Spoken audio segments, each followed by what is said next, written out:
Ukrainian government against all people.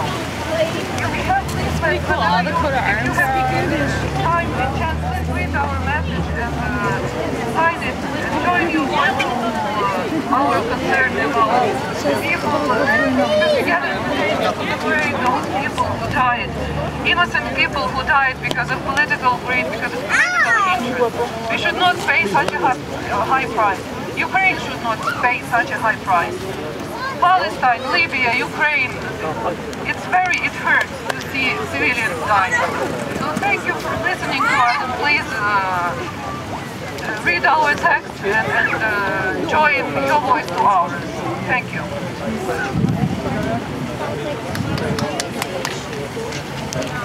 Bravo!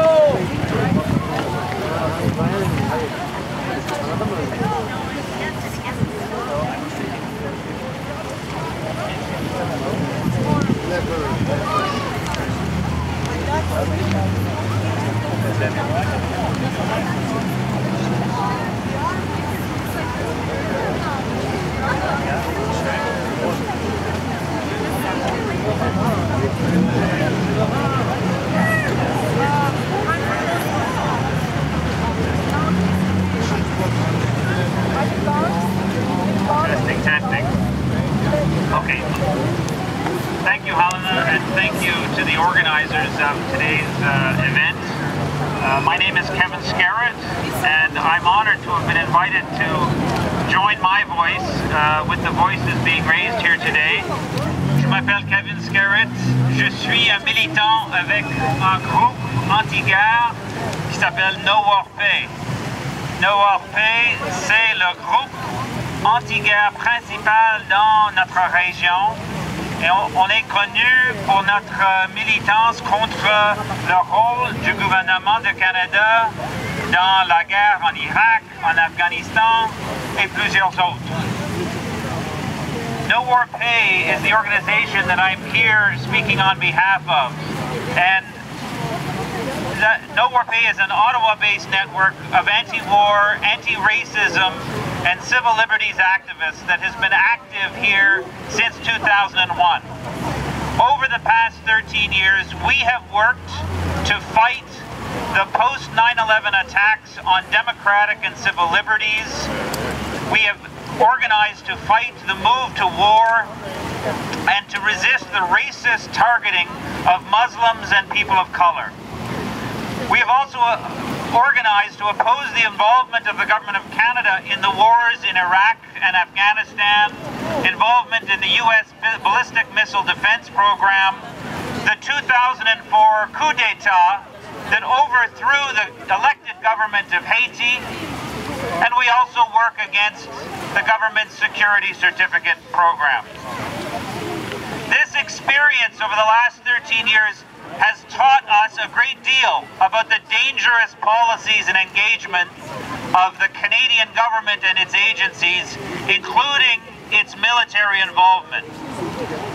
Now, what we're talking about today is what has been happening in 2014, where we have watched as the tragic civil war and conflict in Ukraine that we are commemorating today triggered an aggressive response from NATO, which the Government of Canada has not only supported, but it has in fact been a leading voice, an aggressive voice.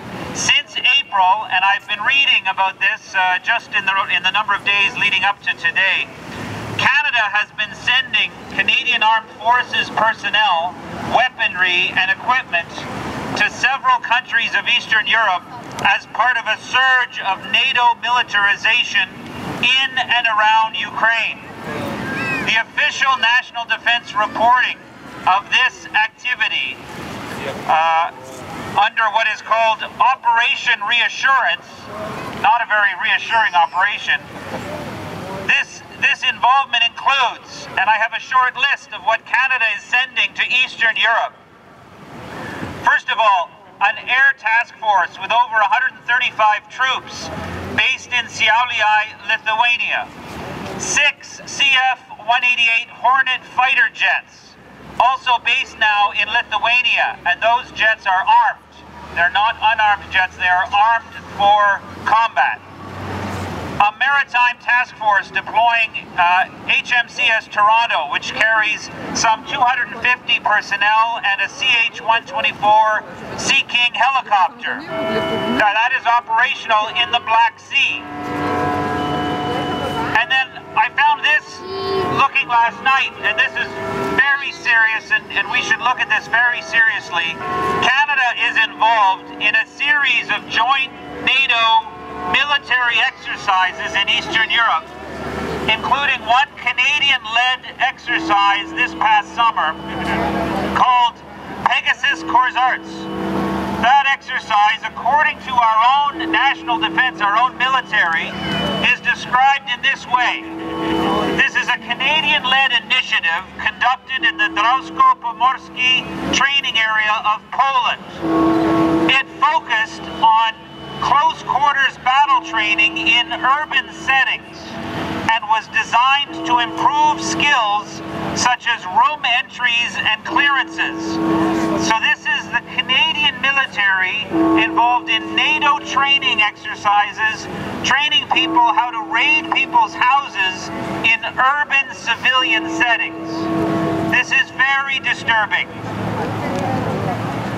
And there is now talk of Canada sending not just the several hundred troops now involved, but up to 1,000 and possibly more. This is potentially something that the Government of Canada will escalate in its military involvement. I want to say on behalf of No War Pay, we in No War Pay are completely opposed to Canada's support for this NATO operation, and in fact for any Canadian role in this outdated and aggressive military alliance. The conflict in Ukraine is obviously very serious.